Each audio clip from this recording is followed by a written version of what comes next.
एक स्त्री तिच्या अंतर्गत काही जाणीवांमुळे पुरुष होण्याचा निर्णय घेते. आता हे समाजाला पचणारी गोष्ट नाही आहे. आम्ही ह्याला इग्नोर करतात. ह्याचं म्हणजे हे नाही की हे नवीन आहे. हे आहे, आपल्या समाजात आहे. एक जण जो आहे त्याने मला सांगितलं की मला असं हवं आहे की अशा पद्धतीने फिल्म एंड झाली आहे ना, त्यामुळे थँक्यू, तुम्ही हे केलं. माझी पहिली प्रतिक्रिया अशीच होती की कशाला असले विषय, कशाला असं करायला पाहिजे, हे कशाला, हे कुठले प्रश्न, काय म्हणजे हे खूपच कमी लोकांना कदाचित तसा त्रास किंवा काय असेल. आमचं खूप भांडण झाला शोवर. Lot of discussion. अरे हे सीन 13 पेजेस नाही 13 पेजेस नाही करायचं, आज 6 पेज का. फिल्ममध्ये जेव्हा आपण ॲक्सेप्टन्स दाखवतो आहे, आपण जे बिलॉंगिंग दाखवतो आहे, जे प्रेम दाखवतो आहे, जे फॅमिली सपोर्ट दाखवतो आहे, ते सगळीकडे पसरायला पाहिजे. हे फिल्मचं हिंदी स्क्रिप्ट पण होतं. माझे ॲक्टर फ्रेंड्स रेडी पण होते की हिंदीमध्ये करूया. त्याचं सोल मराठी आहे. Do it in Marathi. खूप गरज आहे आत्ताच्या काळामध्ये अशा पद्धतीचे विषय समोर आणण्याची. मला पण बाबा बनायचंय. ही माझी आई नाहीये आणि कधीच नव्हती. आई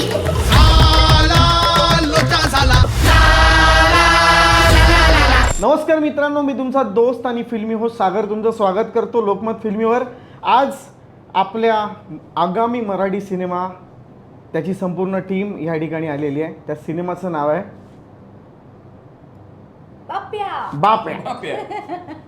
सो बाप्याची टीम आपल्यासोबत आहे. दिग्दर्शक आहेत, निर्माते आहेत आणि अभिनेत्यांनी आमची सर्वांची लाडकी अभिनेत्री सुद्धा आहे. तुमचं खूप खूप स्वागत आहे लोकमत फिल्मीवर. सिनेमाचा विषय, कथा ही वेगळी आहे. मराठीत असा प्रयोग ह्याच्या आधी कधी झाला नव्हता, बरोबर आहे. कथेमागची नेमकी गोष्ट काय आहे या सिनेमाची आणि संकल्पना तुम्हाला नक्की कशी सुचली? गोष्ट कशी सुचली? ओके. सिनेमाची गोष्ट नवीन आहे, पण हे this has been happening for a very long time. Okay. गोष्ट नवीन आहे, पण ते गोष्टमध्ये जे घडतात ते खूप टाईमपासून होत चालले आलेले. ओके. सो आम्ही ह्याला इग्नोर करतात. ह्याचं म्हणजे हे नाही की हे नवीन आहे. हे आहे, आपल्या समाजात आहे. तुम्ही आणि आमचं क्रिएटिव्ह फील्डमध्ये तर खूपच आहे आणि अजून होणार. Because as life evolves, as society evolves, as nature evolves, हे होणार. सो तुम्ही आणि मी हे स्टॉप नाही करू शकतात आणि हे नाही सांगू शकतात की हे हे असं आहे आणि ते असं आहे. Because this is normal, this is natural. हे पूर्वी पण होता, आज पण आहे, कल पण होणार.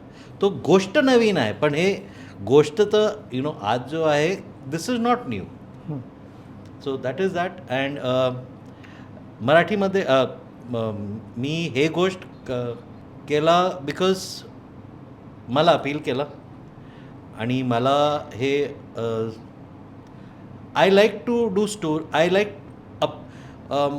मला हे स्टोरीज अपील करतात ज्यामध्ये there is conflict, emotional conflict, human conflict, a conflict of ideas, a conflict of विचारधारा, की नाही हेच विचारधारा आहे आणि हेच विचारधारा बरोबर करायचं असं नाही. आय मीन तुम्हाला you have to take everybody's point of view. You have to look at all sections of society.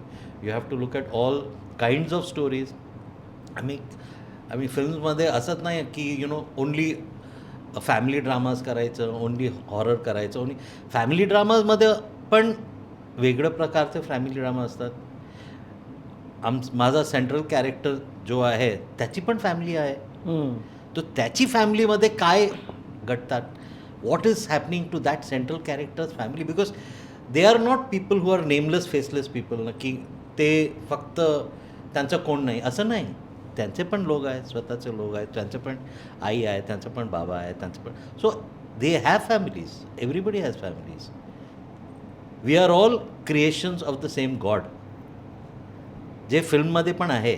So if everybody is coming from the same source आणि सगळ्यांकडे एक फॅमिली आहे, सगळ्यांची फॅमिली आहे, then make a family film about them also. So this is a family film about people who we don't, who we think की don't have a name or a face like that. No, they have a name, they have a face, they are part of society. होते पण अजून पण आहे, अजून पण होणार. So that was my reason to make a film on this subject. कोकणामध्ये क्यों? Because मला कोकण खूप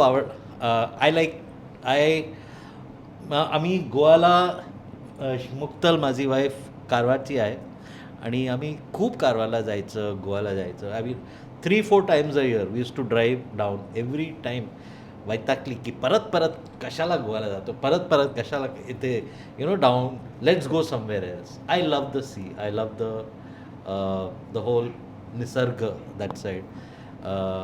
मी बीचला जाऊन पूर्ण दिवस बसू शकतो आणि I love that vibe. So आणि कोकणमध्ये काय आहे की the nature is so beautiful and what we are saying is coming from nature. It is not coming from a society. It is not coming from elite or non-elite, or it's not coming from upper class or lower class. की हे lower क्लासचा problem आहे, अपर क्लासचा problem आहे, हे हाय सोसायटीचा problem आहे, low society, असं काय नाही. It is coming from nature. It is a creation of nature. That is why very beautiful nature, very beautiful निसर्ग, we set the story there. Because नेचरमध्ये पण all types of things are there. So which is why Girish sir and I we had this long discussion की नाही ह्याचंही cinematography, ह्याचं location मस्त चांगलं व्हायला पाहिजे. And we said okay fine, let's go with Konkan only. And आम्ही जेव्हा डिस्कस केलं होतं that time not too many films वर हॅपनिंग इन कोकण. नाव सडनली खूप आता कोकणात जत्रा आली, कोकणात जत्रा होता तशी जत्रा. अजून एक फिल्म आली Konkan. Every week there is one Konkan. But that's okay. Konkan खूप मोठा आहे, lots to discover, very very beautiful place, very beautiful location, very beautiful people, very hospitable people. So I am very happy we shot the film there. Okay, इतकं कोकण सुंदर आहे, तशीच एक सुंदर नटीसुद्धा तुमच्या सिनेमात आहे. ती का आहे त्या बाप्यामध्ये? ती काय आहे? Because I think Rajshri is a fabulously talented actor and more than fabulously talented, very brave actor. Okay, not too many people have the guts हे विषय करायच्यासाठी. they'll be scared. Like Girish sir also is fearless. आणि for Trial by Fire she put on so much weight. It was unrecognizable. I mean, कोणी नाही करणार की तुम्ही असं for an actress. See actors करतात, बट ॲक्ट्रेसेसमध्ये काय की no my beauty is very important. मी केस नाही कापणार, मी वजन नाही करणार. So she can go to extreme level. So she is an actor first and I would say whatever else afterwards. So she is an actor. So मला हे फिल्मसाठी ॲक्टर पाहिजे होतं. अँड आय थिंक खूपच कमी आहे असं people who put the craft before the stardom. ती तशी आहे. मी खूप शोधलं अँड देन मला I didn't know honestly she was Marathi. Honestly फक्त हिंदी करायचे आणि सत्यशोधक नाही आला होता that time. Then when I actually spoke to her, she said, "Oh, माझा सत्यशोधक पण येतोय." आणि याचं अच्छा तुम्ही मराठी पण केलं. कुठलं कॅरेक्टर बघून तिचं तुम्ही इथे तिला कन्फर्म केलात की ही माझी नटी आहे किंवा ही परफॉर्म करू शकते असं तुम्हाला केव्हा वाटलं? Boldness from Sacred Games and the ability to be brave and to take risk with a body in Trial by Fire. And of course both the roles are fantastic. She is acted. Face तो अलग आहे, face is different. I mean, with face she can go wherever, but the fact that for an actress she can play with her body, she uses her body also as for performance. यानंतर तुम्हाला एका धाडसासाठी खरोखर एक पुरस्कार मिळाला पाहिजे की तुम्ही गिरीश सरांना कास्ट केलं आपल्या फिल्ममध्ये. नाही गिरीश सर कारण काय माहितीये, एखादी कलाकृती गिरीश सरांकडे घेऊन जाणं आणि ती कलाकृती त्यांना आवडणं, याच्या मागे काय रिझन असेल याच्याने दिग्दर्शकाला झोप लागणार नाही. तर ह्यांना कन्व्हिन्स कशा पद्धतीने करावं लागलं तुम्हाला आणि ह्यांना कथा ऐकवल्याच्या नंतर पहिलं रिॲक्शन काय होतं? अच्छा, मी गिरीश सर बरोबर एक वेब सिरीज केलं होतं, तर आता पण नाही रिलीज झालाय. लल्ला होता त्याचं नाव आणि ते निगेटिव्ह कॅरेक्टर होते आणि आमचं खूप भांडण झाला शोवर. Lot of discussion. अरे हे सीन 13 pages नाही 13 पेजेस नाही करायचं आज 7 पेज 6 पेज का नाही सर करायचं आणि असंच आम्ही केलं.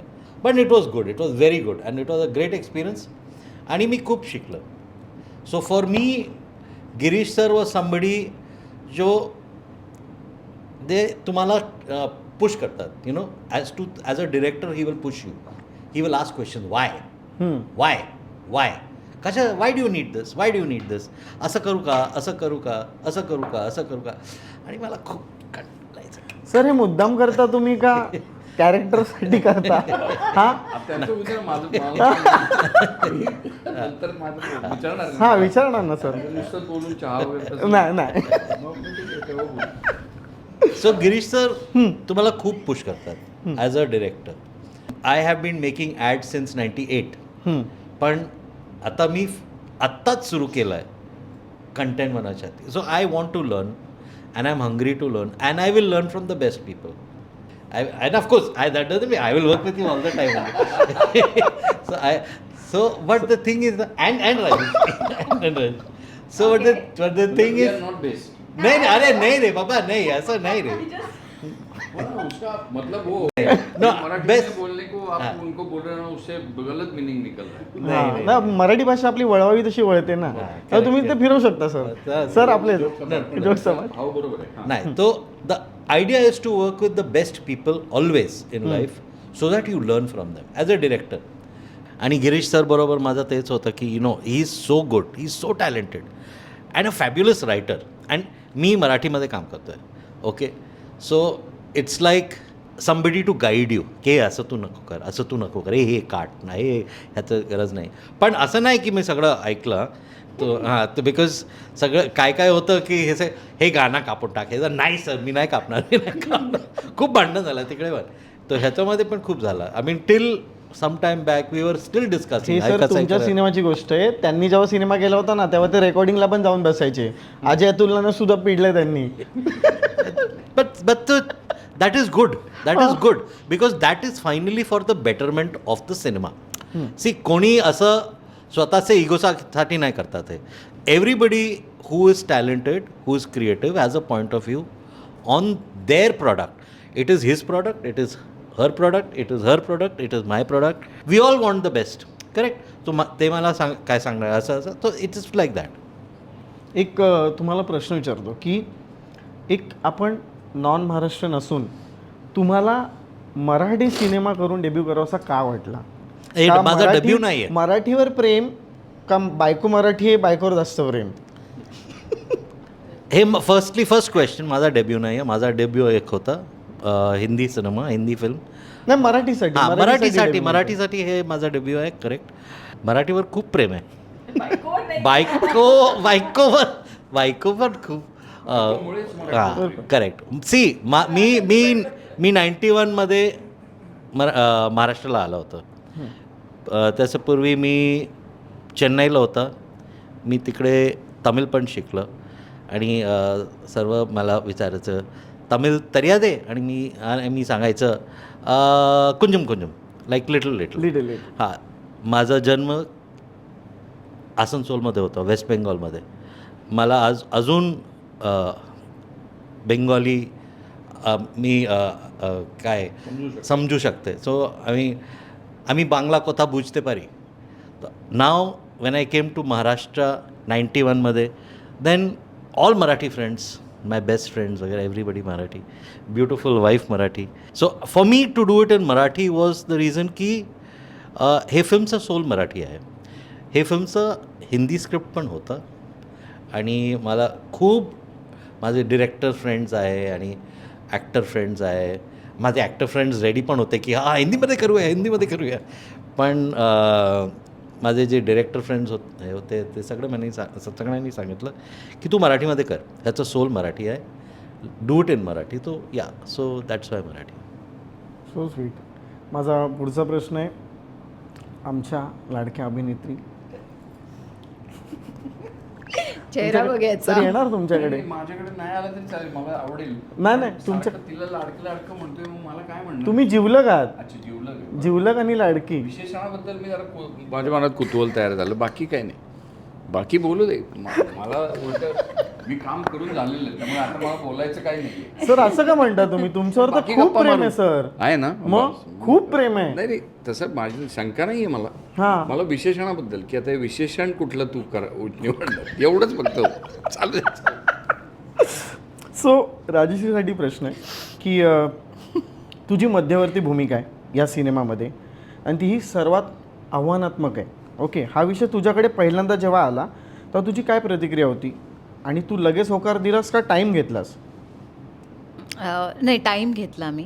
Time मला घेतला? हां, टाईम घेतला मी. कारण मला ऑफकोर्स म्हणजे पहिल्यांदाच ऐकल्यानंतर एक तर होतं की मला करायचं आहे, पण ते कशा पद्धतीने करणार आहे, काय करणार आहे, स्क्रिप्ट काय आहे, त्यांची भावना काय आहे, का करताय ते, ह्या सगळ्या गोष्टी समजून घेण्यासाठी मी तो वेळ घेतला. आणि पण मला वाटतं की ही खूप महत्त्वाची फिल्म आहे. आणि समीरने जेव्हा मला सांगितलं की हे अशा पद्धतीने करतो आहे, एक तर सर्वात पहिले म्हणजे ना, समीर आणि मुक्तल हे अप्रतिम माणसं आहेत, खूपच गोड आहेत. म्हणजे मी बऱ्याच अशा हिंदीमध्ये जास्त आणि मराठीमध्ये पण काही, पण मी डिरेक्टर आणि प्रोड्युसर्स आणि हे ते टीममध्ये पण तो अख्खा जो आणि मी बरेच इंडिपेंडंट फिल्म्स पण केलेले आहेत, त्यामुळे मला ते एक तर तेवढी तर जाणीव आहे की अरे हां, कशासाठी करायचं आहे यांना, का करतायत हे आणि यांचा काय उद्देश आहे पुढे जाण्याचा. त्यामुळे ते एक कळतं. त्यामुळे पहिल्यांदाच मी त्यांना जेव्हा भेटले दोघांना, त्यामुळे तेव्हाच मी त्यांना म्हटलं की I want to be part of whatever they are doing, but let me understand. आणि मग समजून शिकून आणि बरंच बोलून मी सांगितलं की मी मला आवडेल याचा भाग बनायला. मग शैलजासाठी काय काय तुला एफर्ट्स घ्यावे लागले, काय काय मेहनत घ्यावी लागली, काय अभ्यास करावा लागला? अभ्यास म्हणजे आता या कथानकासाठी जे पूर्ण ते ट्रान्झिशनचा जो स्पेस आहे किंवा यातून त्यामध्ये जाण्याचा जो आहे किंवा एक तो सोल जो आहे तो समजून घेण्यासाठी मला पण स्वतःच्या बालपणामध्ये जावं लागलं.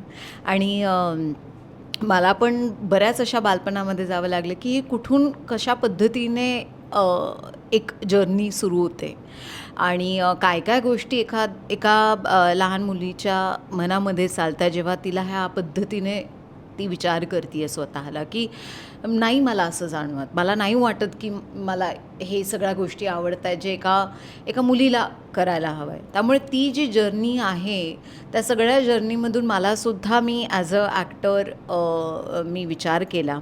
आणि ऑफकोर्स आम्ही बऱ्याच अशा ट्रान्समॅनला म्हणजे जी शैलेशची जर्नी आहे त्याच्यामध्ये आम्ही बऱ्याच लोकांना इन्व्हॉल्व केलं आणि त्यांनी खूप त्यांचे मोलाचे आम्हाला कॉमेंट्स दिले आणि इन्व्हॉल्व झाले. आणि म्हणजे एक जण जो आहे त्याने मला सांगितलं की तू तर आता सिनेमा बघितला आहे, त्यामुळे की तो म्हणाला की मला असं हवं आहे की अशा पद्धतीने फिल्म एंड झाली आहे ना, त्यामुळे थँक्यू तुम्ही हे केलं. कारण ॲक्सेप्टन्स, बिलॉंगिंग हे खूप मोठे प्रश्न आहेत आणि हा आपल्याला तर पडतोच आहे सगळ्यांना, पण अशा अनेक लोक आहेत त्यांना तर तो जास्त आहे.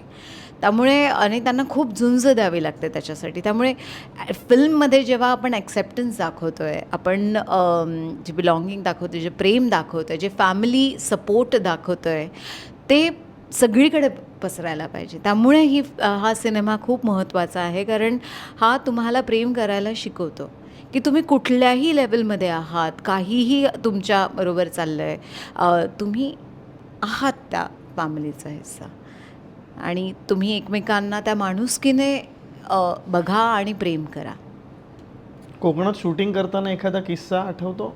खाण्यापिण्याची तर चंगळ होती आणि आम्ही सगळे खाणारे आहोत आणि त्यामुळे आमचं रोजचंच हे असं की आज काय खायचं आहे हा एक प्रश्न असायचा.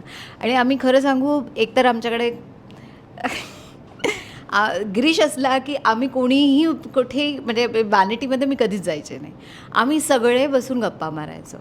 आम्ही जे त्या लेनमध्ये आम्ही शूट करत होतो ते एकतर अप्रतिम घरं आणि अशी घरं अंजरलेला अशी घरं त्यांनी जपून ठेवलेली आहे. Salute to all of them. कारण आजच्या या एक सिमेंट जगामध्ये अशी लोकं आणि अशा पद्धतीची माती जपून ठेवणं खूप महत्त्वाची गोष्ट आहे. त्यामुळे तिथे आम्ही शूट करताना आम्ही फार चंगळ करायचो. म्हणजे खूप असे काय खूप किस्से आहेत कोकणात. आणि शैलेश आणि शैलजा ह्या दोघांमधला प्रवास तुला करताना कुठल्या गोष्टींना सामोरं जावं लागलं, किती कठीण होतं हे 2 पात्र साकारणं? फिजिकल लेवलला पण म्हणजे मी एखाद्या कॅरेक्टरचं जेव्हा जर्नी करते तेव्हा मी तो फिजिकल लेवलला जसं समीरने याच्याबद्दल सांगितलं, पण मला तो आवडतो त्या पद्धतीने, कारण प्रत्येक माणूस हा वेगळा दिसतो. म्हणजे माझा कॅरेक्टरसुद्धा वेगळा दिसायला पाहिजे, तो वेगळा बोलायला पाहिजे, तो वेगळा बिहेव करायला पाहिजे, तो वेगळा ऐकायला पाहिजे. त्यामुळे माझी जी जर्नी असते ती मी राजश्रीला दूर सोडून ती शैलेश, शैलू, शैलेजा आणि या तिघांमधून कशी फिरती आहे त्याच्यासाठी प्रिपरेशन तर करावंच लागेल. कारण आपण असंच जाऊन नाही की अरे आता काय करायचं आहे. मला आवडतं आणि ही माझी प्रोसेस आहे ॲज अन ॲक्टर.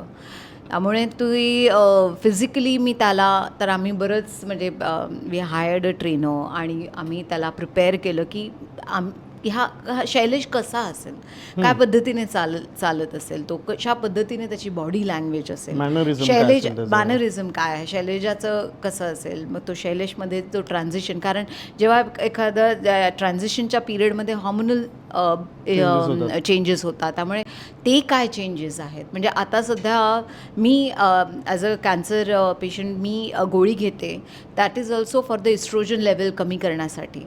तर हा सिमिलर स्पेसची एक गोळी त्यांना पण असते किंवा त्यांचे इंजेक्शन्स पण असतात आणि त्यामध्ये इतका काय काय बदल होतो. म्हणजे आवाज तर बदलतो आहे, परत तुमचे दाढी मिशा पण त्या येतात आणि खूप सारे पिंपल्स येतात, खूप घाम येत असतो, बॉडी चेंजेस होतात. तर हे सगळं समजून घेण्यासाठी ऑफकोर्स मी असे बरेच माझे मित्र आहेत, त्यांना इन्व्हॉल्व करून त्यांच्याशी बोलून बरंच आम्ही रिसर्च, आणि मला वाटतं समीरकडे खूप काही ऑलरेडी होतंच, त्यामुळे त्याने त्याच्यावर खूप अभ्यास केला होता. त्यामुळे आम्ही हे खूप कॉन्व्हर्सेशनमधून खूप समजून शिकून आणि सतत आम्ही काही ना काहीतरी पाठवत होतो एकमेकांना की अरे हे वाच, इथे असं झालं आहे, या पद्धतीचं झालं आहे. कारण सगळ्यांना माहिती आहे की ही खूप सेन्सिटिव्ह अँड अशी स्टोरी आहे ज्याला आम्हाला अतिशय प्रेमाने हँडल करूनच सांगायचं. एखादं पात्र असतं ना, ते पात्र आपल्याला वेगळं केव्हा वाटतं सर? आपल्या नाटकाच्या प्रोसेसमध्ये आपण शिकतो की त्याच्या आवाजावर आपण काम करतो, की म्हणजे एक पात्र आपण साकारतो त्याचा आवाज वेगळा असतो, दुसरं पात्र साकारतो त्याचा आवाज वेगळा असतो. म्हणून ही 2 पात्र वेगळीवेगळी साकारताना आवाजाची काय जादू पाहायला मिळणार आहे आपल्याला ह्या कॅरेक्टरमध्ये, आणि त्याच्या मागची गंमत काय हे पण मला जाणून घ्यायचं. मी सांगू ओके. सो काय होतं हां, की शैलजाचा आवाज एक होता, ओके, गोड. हा गोड बाईचा आवाज, आणि शैलेशच्या व्हॉईसमध्ये एक मॅस्क्युलिनिटी आणायची होती. कारण आम्ही ट्रान्समॅनला भेटले होते आणि त्यांची आवाज चेंज होतात हां, बिकॉज ऑफ द हार्मोन ते घेतात. तर आवाज डीप होतो, पण आवाजमध्ये बोलण्याचं स्टाईल सगळं सेम असतात, ओरिजिनल कॅरेक्टरचं असतात. शैलजाचा जो टोनेशन आहे तर ती कशी बोलते तसंच इथे पण व्हायला पाहिजे, पण डीपनिंग ऑफ द व्हॉइस. तरी आम्ही काय आमचं हे होतं की नाही ह्यालाच करायचं, पण नाही झालं, कारण ह्याचं व्हॉइस घेतलं आम्ही, ट्विक केलं ऑडिओ फाईल्समध्ये, हे ट्विक केलं, AI टाकून ट्विक केलं, पण टेक्स्चर जात होतं सगळं. नंतर आम्ही डिसिजन घेतलं चला डब करूया, आणि मग निसर्गाने तुम्हाला साथ दिली, डब तुम्ही सांगा. हां, नाही ऐक अजून पण आहे. डब करायचं आणि आलोकनी केला, आपलं आलोक राजवाडेने केला. आलोक राजवाडेने केला आणि चांगलं होतं, खूप चांगलं होतं, very nice. He got the flavour, खूप चांगलं, आणि सगळं झालं. आणि वी सेड ओके, त्यांनी पण ऐकलं आणि ओके फाईन, इट्स वर्किंग आहे ना. नंतर आम्हाला माहीत झालं की आता आम्ही अवॉर्डसाठी ते नाही टाकू शकतं, कारण की you have to have original voice. आता काय करायचं, ह्याचा आवाज कसं आम्ही डीप करायचं, कारण सगळं संपलं होतं. Know all solutions gone. Then we were thinking, should we go with Alok's voice, should we not go, because it's sounding nice, sounding beautiful, he's done it so nicely. पण काय करू then त्यांनी मला फोन केला की समीर असं काय झालं, माझा आवाज बसलाय, असं काय झालं, नाही मी गावात आली आहे, मी गेली होती माझा कॅम्पेनसाठी आणि मी आली, आता माझा आवाज गेलाय, तुला आता डब करायचं का. असं चल करूया. I told the sound or sound person Rashi sir की राशी सर राजेश्री आवाज बैठली आहे, आताच करूया. तिचा हो मी ऑर्गनाईज करते. Afternoon we were recording with तर आफ्टरनून वी स्टार्टेड आणि सांगितलं राजेश्री एक थंड पाणी पे, अजून थंड, तुला आईस्क्रीम आहे का, आईस्क्रीम घे.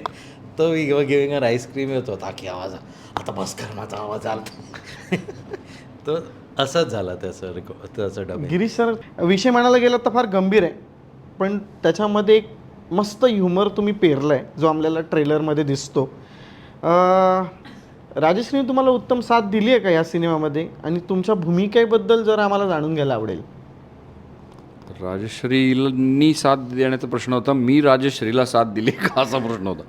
पण असो, संहिता खूप मजेशीर आणि चांगली होती. तिच्यावर खूप काम झालं होतं. कुठलाही चित्रपट करताना संहितेवर खूप काम करायला पाहिजे असं माझं मत आहे. तर त्यामुळे ते मी त्यांच्या डोक्यावर बसून ते करून घेतलं आणि त्यांनाही उत्सुकता होती, त्यांनाही शिकायचं होतं, ते करत राहिले आणि मग त्यामुळे चांगली संहिता हाताशी होती. आता एक स्त्री तिच्या अंतर्गत काही जाणीवांमुळे पुरुष होण्याचा निर्णय घेते. आता हे समाजाला पचणारी गोष्ट नाही आहे. बाईनी काहीही करायला घेतलं तरी ते समाजाला आमच्या पचत नाही अजूनही, आणि आम्ही त्या अर्थाच्या समानतेच्या भूमीवर नाही आहोत. तर त्यामुळे हा असा संवेदनशील विषय होता, अवघड होता.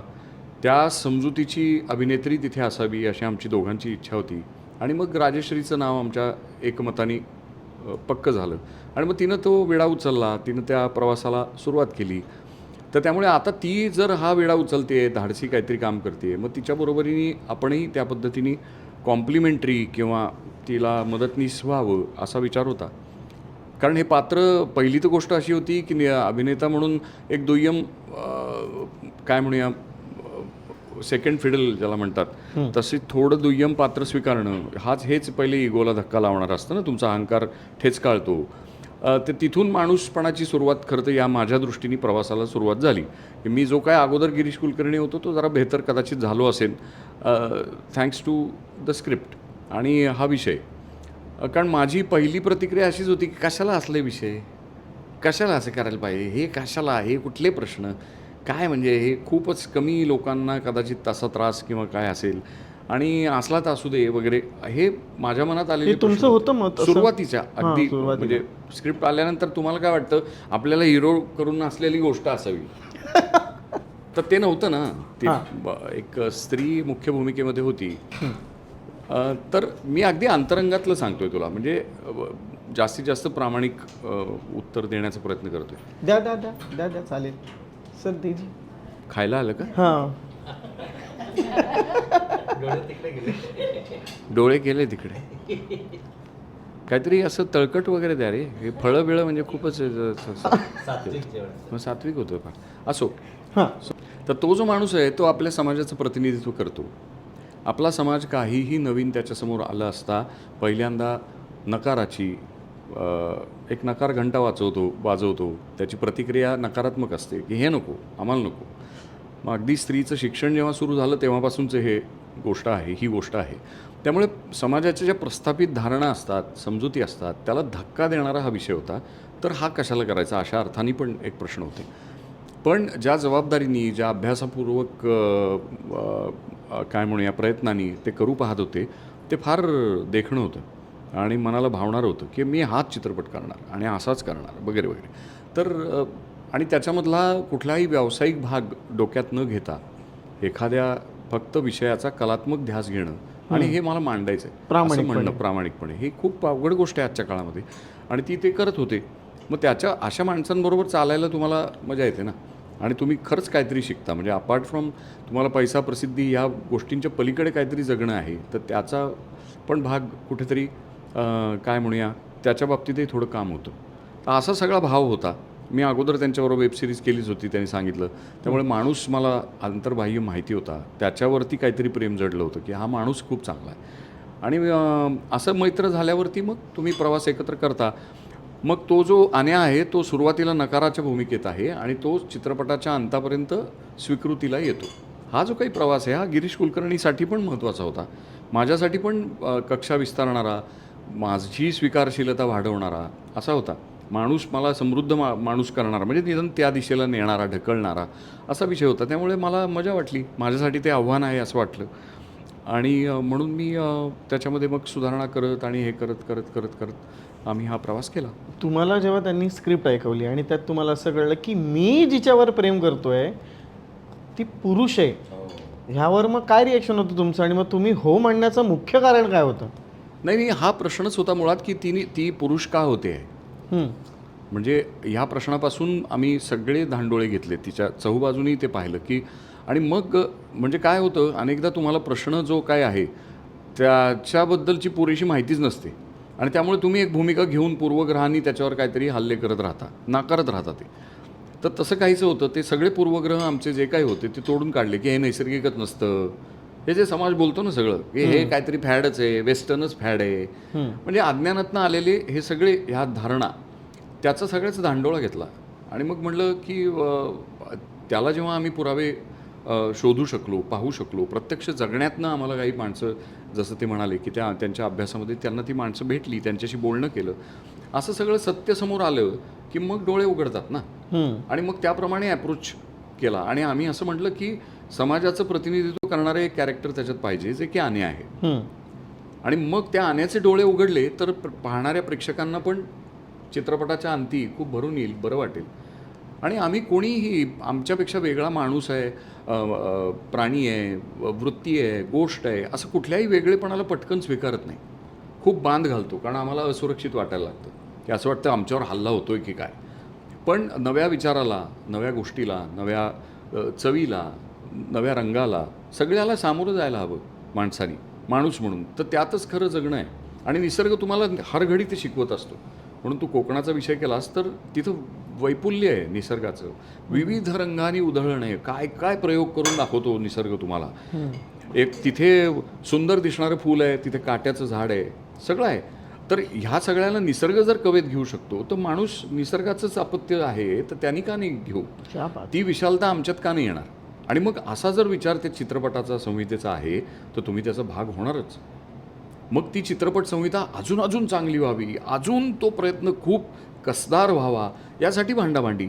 हां, म्हणजे कारण ते माझं झालं ना आता, ती आता ते त्यांचं नाही ती राहिलं. भांडाभांडी मी सांगतो तुम्हाला काय ते मला विचारायचं तुम्हाला काय ती म्हणजे नाही, ते मी सांगतो ना, तू विचारायच्या आधीच. काय? तर अरे असंच होतं ना की एक दृष्टिकोन असतात वेगवेगळे, त्या दृष्टिकोनांची लढाई असते आणि तुम्ही प्रश्न का विचारायचे तर समजूत पक्की झाली पाहिजे. कारण शेवटी कॅमेरा तुम्हाला फेस करायचा ना तुम्हाला, मग तुम्ही नंतर मग कौतुक करता बाबा खूप चांगलं तुम्ही काम केलं.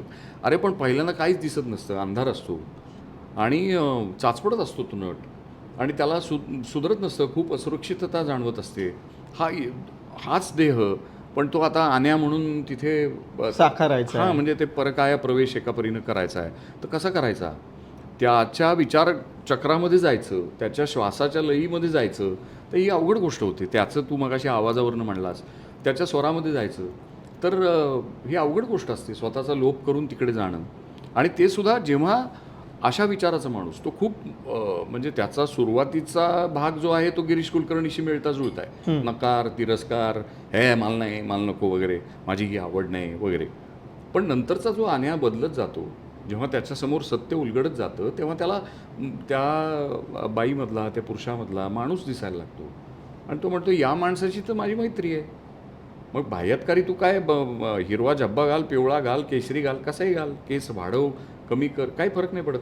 तुझ्या अंतरंगातल्या माणसाशी माझं मैत्र घट्ट आहे, दाट आहे. ही उपरती देणारा हा सिनेमा आहे. त्यामुळे तो माणसाला माणसाशी जोडणार आहे.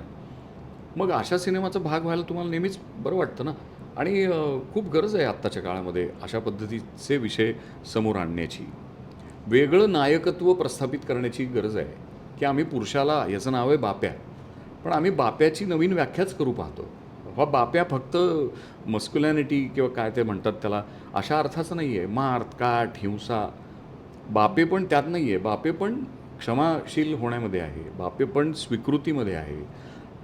तो पुरुषार्थ पण आम्ही जरा शिकायला हवा आणि हा सिनेमा त्याची पाठराखण करतो. आणि पुरुष म्हटलं की ना की एक म्हणजे प्रत्येकाचं प्रेम आईवर असतं बरोबर आहे सर. पण बाप्या बघून नक्कीच असं वाटेल की नाही आपल्याला बापाला पण एकदा मिठी मारायला पाहिजे, खरं आहे. बापावरती पण तितकंच प्रेम करायला पाहिजे. हो, अर्थात असतं. अभिव्यक्ती वेगळी आहे. मी खरंच सांगतो की स्त्री आणि पुरुष यांच्यामधली अभिव्यक्ती वेगळी आहे. भावनेचं मायमूळ एकच आहे. म्हणजे काय म्हणूया, माया, वात्सल्य, बंधुभाव, मैत्र, ह्या ज्या भावना आहेत, राग, तिरस्कार फॉर दॅट मॅटर, हे सगळे रस त्या ठाई पण तितकेच स्त्रवतात. पुरुष आणि स्त्री दोन्ही देहांमध्ये त्याच भावना आहेत. त्याची अभिव्यक्ती वेगवेगळी आहे. पुरुष त्याच्या सो कॉल्ड कुठल्या तरी मुखवट्या आडदडू बघतो. त्याला वाटतं की आपण रडलं तर फार विचित्र होईल वगैरे वगैरे. हे समाजाने घडत आणलेले असे पूर्वग्रह असतात. पण स्त्रीचा पुरुष झाल्यानंतरही त्याच्यामध्ये तेच मातृत्व आहे, तेच वात्सल्य आहे, असं त्या अबोध पोराला जेव्हा कळतं तेव्हा एक म्हणजे मायेचा झरा फुटतो त्याच्याही हृदयामध्ये.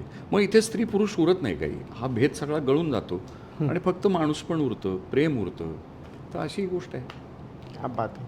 तुम्हाला मला प्रश्न विचारायचा आहे, तुमचं कॉन्ट्रॅक्ट कधी संपणार आहे? 90% सिनेमा तुम्ही एका कलाकारासोबत काम करणार आहे असं एक कॉन्ट्रॅक्ट आहे कुठल्या कलाकाराबरोबर? श्रीकांतजींसोबत. हां, श्रीकांत. 90% सिनेमे तुम्ही त्यांच्यासोबत करता. काय ह्याच्या मागचं कारण आहे? अरे, आणि कुठली, आणि ह्यामध्ये सुद्धा त्यांनी मित्राचा रोल केला आहे. हो, ते मीच सांगितलं त्यांना, त्याला घ्या. एक तर काय होतं, आधार होतो तयार. तो इतका सहजी त्या पात्रामध्ये घुसतो आणि त्याला, कारण त्याला प्रश्न पडलेले तो मला विचारत राहतो वगैरे वगैरे. पण तो कधी ओझं घेत नाही. ना जगण्याचं घेतो ना कामाचं घेतो. ओझं न घेणारा माणूस आहे. असा माणूस जवळ कोणालाही बरा वाटतो, होय की नाही? तो आपल्याला शिकवत राहतो आणि मग त्याच्याकडे बघत बघत बघत आपणही तसं बेफिकीर होत करू शकतो. म्हणून तो आवडतो. आणि आम्ही जुनी दोस्ती आहे रे. नाटक एकत्र करतो. बरं, दुसरी गोष्ट म्हणजे सगळ्यात महत्त्वाचं, त्याला जिथे जिथे म्हणून मी घेतला आहे म्हणा किंवा मला उगाचच ते क्रेडिट आहे, तो त्याच्या वकुबानी आलेला आहे. पण त्याची गुणवत्ता आहे ती. ते पात्र त्याच्याशिवाय चांगलं दुसरं कोणी करणार नाही असं मला अगदी आतून वाटतं आणि म्हणूनच त्याचं नाव सुचवलं. असं आहे ते. बरं, तुम्ही आता रिसेंटली मटका किंगमध्ये काम केलं, ज्याच्यामध्ये तुम्ही पत्रकार होतात, रिपोर्टरची भूमिका केलात. त्यामध्ये तुम्ही मटका एक्सपोज करण्याचं काम केलं आहे, बरोबर आहे? तर जर तुम्ही आत्ता रिअल पत्रकार असता तर तुम्हाला ह्या समाजामधली कुठली गोष्ट एक्सपोज करावीशी वाटली असती? अरे कितीतरी गोष्टी, समाजात सगळं ढोंग, आम्ही किती ढोंगीपणाने जगतो ना सगळे.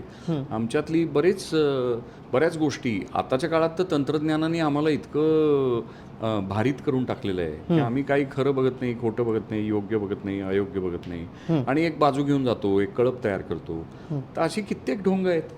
त्यातलं हेच एक की आमच्या समाजामध्ये काही लोक जर निसर्गाची म्हणजे काय नैसर्गिकरित्या त्यांच्यावर एक रेटा तयार झाल्यामुळे जर आपल्या शारीरावस्थेमध्ये बदल करू इच्छितात किंवा त्या पद्धतीचं जगणं जगू इच्छितात तर जगू द्या ना. तुम्ही कोण कैवार घेणार आहे आणि तुम्ही कोण त्यांना नाही म्हणणार आहे, असा एक प्रश्न पडतो. या सगळ्याबद्दल माध्यमं लिहितच असतात वेगवेगळ्या वेळेस. कलाकार पण काही त्यांच्या पद्धतीने काम करत असतात. तर त्याचा हा भाग आहे. तर त्यामुळे ही सगळी ढोंग आपण वारंवार समाज म्हणून एकत्रित येऊन चव्हाट्यावर आणलीच पाहिजेत आणि त्यांना दूर केलं पाहिजे. म्हणजे आता समाजामध्ये ज्या काही गोष्टी होत आहेत, घडतंय, आपण पाहतोय, जर तुम्हाला संधी मिळाली की आपण मंत्री बनावं आणि तुम्ही मुख्यमंत्री झालात समजा, तर आपल्या ह्या महाराष्ट्रामध्ये काय बदल करावेसे तुम्हाला वाटतील? ते मला नाही वाटत सत्ता काही बदल घडवू शकते. मग कसा बदल घडू शकतो या महाराष्ट्राचा? म्हणजे मला आणि गाडगे या बाबा समाजाचा? व्हायला आवडेल की गाडगे बाबा व्हायला आवडेल की त्याची कोणाची कुठली सत्ता नाही, कुठल्या गावावर माझा दावा नाही, मी आपलं इथलं झाडून घेतो आणि पुढच्या गावाला जातो. सो विचार तुमचं देण्याचं काम आहे. मला त्याच्यासाठी सत्ता हवी अशातलं गरज नाही आणि कोणी माझं फॉलोअर व्हावं अशी गरज नाही, माझा पक्ष कोणी चालवावा अशी गरज नाही. तर ह्या पद्धतीची एक भावनिक सत्ता नावाची गोष्ट असते जी आमच्या संत मंडळींनी वारंवार इथे प्रस्थापित करून दाखवली. अगदी शिवाजी महाराजांनी जी सत्ता स्थापन केली ती हृदयावरची जास्त महत्त्वाची सत्ता आणि विचारांमधली सत्ता ही महत्त्वाची होती. त्यांनी त्याचा उपभोग स्वतःसाठी कधी घेतला नाही. तर अशा अर्थानं सत्ता वापरणारी आमची परंपरा आहे. तर त्या पद्धतीचं माणूस व्हायला आवडेल मला. जर मला शक्य झालं तर. मी फार कवडी मोलाचा माणूस आहे, पण स्वप्न पाहायचं तर हे पाहावं, असं मुख्यमंत्र्याच नको. महाराजांचा विषय निघाला आहे आता. म्हणजे आपल्या मराठी चित्रपटसृष्टीमध्ये एक लाट येते, म्हणजे महाराजांवरती एक सिनेमा आला की त्याच्यानंतर त्याची रांग लागते. तर अशा पद्धतीने शिवछत्रपतींना मांडणं लोकांसमोर, आजच्या तरुण पिढीसमोर मांडणं हे योग्य वाटतं का तुम्हाला? किंवा त्याच्यातून आजच्या तरुण पिढीने काय शिकावं असं तुम्हाला वाटतं? हां, योग्य अयोग्याचा काय प्रश्न आहे. म्हणजे मला आपल्याला सगळ्यांना माहिती आहे की महाराष्ट्राचं आद्य दैवत आहे ते. त्यामुळे त्या सगळ्यांनाच त्याच्याबद्दल एक योग्य वयामध्ये आकर्षण असतं, बोलायचं असतं, करायचं असतं. तर त्यामुळे करावं सगळ्या लोकांनी आपल्या पद्धतीने ते चरित्र समजून घेण्याचा प्रयत्न करावा. नव्याने त्यातले काही जे पैलू त्यांच्या अवलोकनात येतील, आकलनात येतील, तर ते मांडावे पुढे समाजापुढे. तर ते करत राहावे. त्यात काय, पण पाहणाऱ्यांनी ते नेमकंपणाने टिपावं. म्हणजे पाहणाऱ्यावरही तेवढीच जबाबदारी असते. तर त्यांनी ते चांगल्या पद्धतीने त्याचं आस्वाद घ्यावा आणि समजूत वाढवावी. बरं, बाप्या सिनेमा आपला आगामी लोकांना 15 मेला भेटीला येणार आहे. तर ह्या सिनेमाच्या तुम्ही 50 वेळा ग्राफ्ट लिहायला लावले होते. काय त्याच्या मागचं कारण होतं? नाही, मी नाही काही. मग? मी 25च लिहायला लावले. म्हणजे सर बघा, मान्य. पहिले 25 त्यांनीच लिहिले. हा, नंतरचे 25 तुम्ही लिहिलायत. नाही, ते 25 असं ते म्हणायचा विषय असतो. अनेक ड्राफ्ट म्हणजे अगदी सेटवर जी लिखित संहिता आहे ती बाजूला ठेवून आम्ही प्रसंग केलेत, इथपर्यंत आहे. आणि ती कुठल्याही चित्रपटामध्ये हे व्यवहार चालतातच. काही वेळा ते बोलले जातात, काही वेळा नाही. हा अगदी गरजेचा व्यवहार आहे. कारण काय होतं, तुम्ही एक कल्पना डोक्यात ठेवून शहरात एखाद्या खोलीत बसून संहिता लिहिली. आता तुम्ही प्रत्यक्ष त्या संहितेतला तो प्रसंग सादर करण्यासाठी, चित्रित करण्यासाठी कोकणात गेलात. तिथे एक झाडाची फांदी दिसली, तिथे झावळ्या आडून येणारा प्रकाश दिसला, खारा वारा वाहतोय असं दिसलं. अनेक गोष्टी बदलल्या ना. आता त्याचा जर तुम्ही वापर जर नाही करून घेतला तर अडचणीची गोष्ट आहे. मग ते जर पात्र त्या निसर्गाशी बोलत, तिथला व्यवहार करत, काय बाबा सहज झाडावर चढला, नारळ तोडला, नारळ पाणी पीत पीत बोलला, अशा गोष्टी तिथे घडतीलच ना. मग हे बदल तुम्ही ॲकोमोडेट कराल का नाही कराल? तर अशी ती गोष्ट आहे. त्यामुळे त्यांना म्हणायचं असं होतं 50 ड्राफ्ट केले, याचा अर्थ की आम्ही संहितेवर खूप कसून काम केलं, त्याच्या बारकाव्यापर्यंत गेलो आणि मग कुठे काहीतरी चांगलं हाताशी कदाचित आलं. ते तुम्ही सांगायचं आहे की चांगलं आलं का नाही. प्रेक्षकांना बाप्याकडून काय मिळणार आहे? प्रेम मिळणार आहे. प्रेम करायची रीत समजणार आहे. नवा म्हणजे एक आणि काय म्हणूया, चित्रपटामधनं बाहेर आल्यानंतर एक काय म्हणूया, आपल्या स्वतःच्या माणूस असण्याचं एक जरा कौतुक वाटेल, समाधान. आणि त्याला शेजारच्याबद्दल प्रेम वाटेल. आपल्या शेजारी जो अंधारात बसला होता थिएटरमध्ये, त्या माणसाबद्दल प्रेम वाटेल. आत्ता सध्या तो अडचणीचा प्रश्न आहे की आम्ही सिग्नलला सुद्धा शेजारचा पुढे जातो काय म्हणून आमचं टायर पुढे घालतोय. आम्हाला खूप वैरभाव आमच्या मनामध्ये तयार होतोय खूप. कारण हे स्पर्धात्मक जग आहे वगैरे वगैरे. खूप सातत्याने असुरक्षित जग आहे. अनेक कारणं असतील त्याची. पण तरीसुद्धा माणसाला ही परत परत आठवण ठेवावीच लागेल की आपण माणूस बनण्याचा प्रयत्न, हा सगळा प्रवास तिकडे चालला आहे. त्यासाठी तो बंधुभाव जागृत व्हावा अशाच अर्थाने केलेला प्रयत्न आहे असं समजूया. सर, तुम्हाला थोडं तुम्हाला आता गंडवतो. हां, चालेल. आवडता दिग्दर्शक अनुराग कश्यप की समीर तिवारी? वेगवेगळ्या गोष्टी आहेत.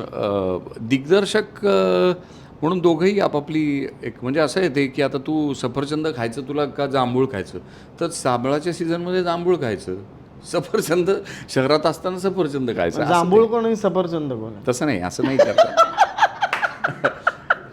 असं या पद्धतीने असं फिगर आउट नाही करतायत. दोघांवर माझं तेवढंच प्रेम आहे. दोघंही अत्यंत गुणवान, वेगवेगळ्या पद्धतीने सिनेमा करणार आहेत. त्यांची दृष्टी वेगळी आहे. त्या दोघांच्या निरनिराळ्या दृष्टीशी एक भूल, त्याची एक भूल माझ्यावर आहे किंवा त्याचं गारुड आहे. त्यामुळे ते माझ्या प्रेमाचं कारण आहे. क्या बात आहे. हे मी मम म्हणते. नाही, मी पण दोघांबरोबर काम केलेलं आहे, त्यामुळे अनुराग आणि समीर असं. हां, ते दोघंही एक तर दोघंही अत्यंत सुंदर माणसं आहेत. माणूस म्हणून ती अत्यंत देखणी माणसं आहेत. तर त्यामुळे संपला विषय. याच कॉमन ग्राउंडवर तुम्ही प्रेमात पडता, संपला विषय. क्या बात. बाकी काय. राजेश रेड्डी प्रश्न आहे, अशी कुठली गोष्ट आहे जी तू रोज आपल्या सोबत घेऊन चालतेस. पॉझिटिव्ह मानसिकता हां मला वाटतं हां किंवा श्वास. आय थिंक हो म्हणजे मला पॉझिटिव्हिटी खूप घेऊन चालतो. पॉझिटिव्हिटी घेऊन चालतेस. एक हॅपी हॉर्मोन्स क्या बात आहे. Happy hormones. क्या बात आहे. मला एक तुला प्रश्न विचारतो की OTT प्लॅटफॉर्ममुळे मराठी अभिनेता किंवा अभिनेत्रीला संधी वाढल्या असं वाटतं का तुला?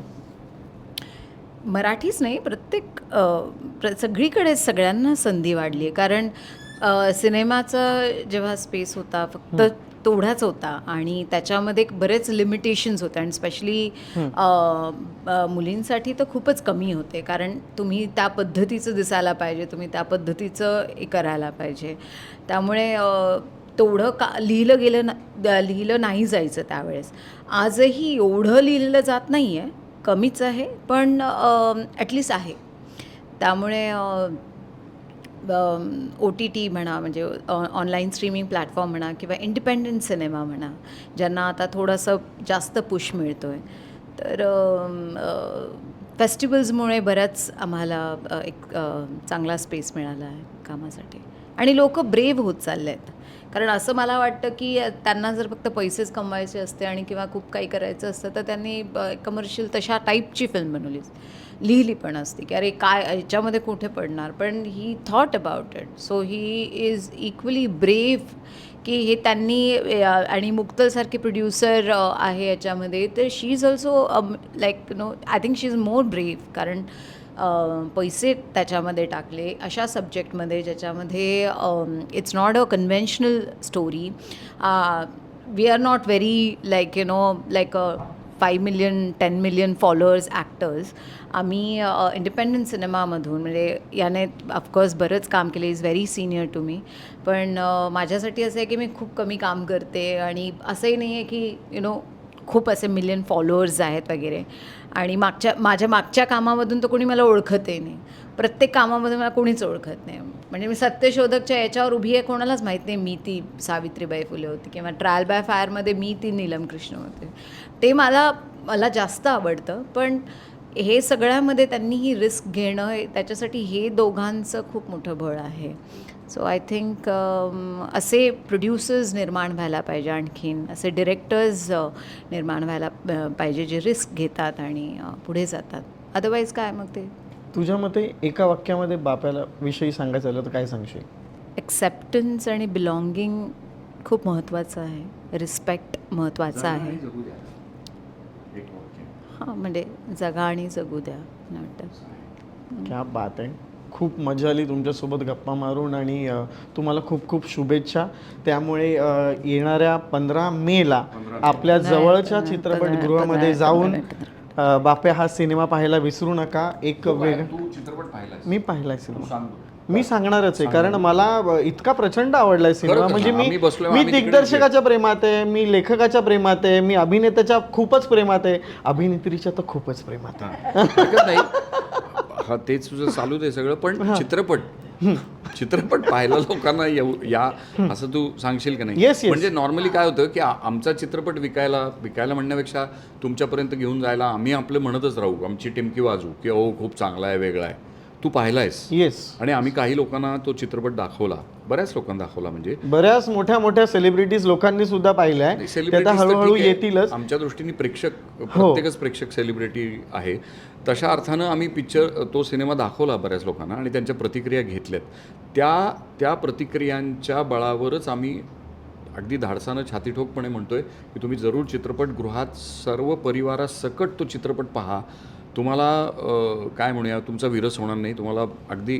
नाहीतर मग मला काय बोलायचं ते बोला नंतर. म्हणजे जर खरी मैत्री काय असते, परिवाराचं प्रेम काय असतं आणि नेमकं प्रेम काय असतं आणि समाजामध्ये आपण कसं वागलं पाहिजे हे शिकवणारी ही फिल्म आहे. ती म्हणजे बाप्या. आनंद घरी घेऊन जाल, मजा येईल. आणि त्यामुळे सगळेजण 15 मे लक्षात ठेवा. त्यामुळे पाहायला विसरू नका. 15 मे Bapya. Yes. Thank you so much Lokmat फिल्मीशी गप्पा मारण्यासाठी, आपल्या सिनेमा 360ला छान लावण्यासाठी. Thank you so much. थँक्यू.